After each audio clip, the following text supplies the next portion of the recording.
The worldwide internet is a vast collection of networking equipment. In general, we think of the primary piece of equipment as routers. So I like to visualize the internet as a galaxy of routers. This diagram shows a cluster of routers. Those spherical devices with R labeled on them represent routers, and the lines in between them represent wires that interconnect them. In the real world, they are scattered geographically all over the continents and even the oceans and in space. They're interconnected with a variety of different technologies. Some of the links are wireless, others may be transoceanic cables, telephone lines. In short, all kinds of methods to interconnect the various routers, and the routers are quite smart. The routers talk to each other, informing one another of the various circuits and lines to which they can interconnect. The whole then becomes larger than the individual parts, interconnecting and spanning all of our world. Of course, today's modern worldwide internet includes other equipment and facilities besides these routers. Some of that resides in our homes and small offices and companies, and that's referred to as enterprise internet equipment.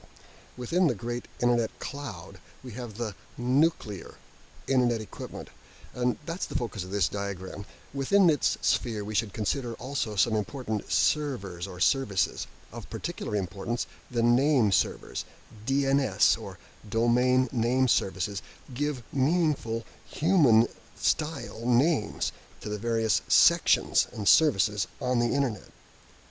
Sometimes beginners wonder, who really owns the internet? Who's responsible for its development? Who controls it? Who owns all of the equipment? Who owns the wires and the satellites and the routers? Well, the truth is the internet kind of evolved.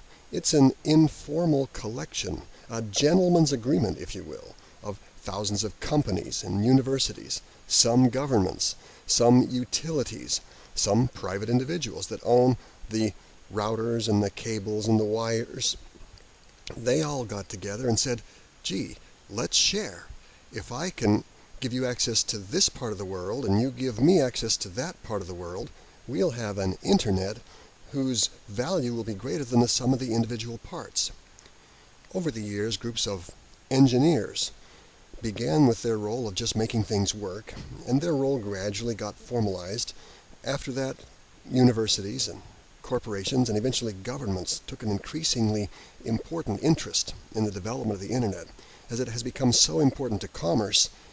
Governments, industry, wealthy and powerful people are trying to get some kind of control over it, but because it's so well distributed, because it was designed, well, not really designed, it evolved in a way that allows a lot of independence, we can still say nobody really owns the internet, and as a result, it's a nexus of freedom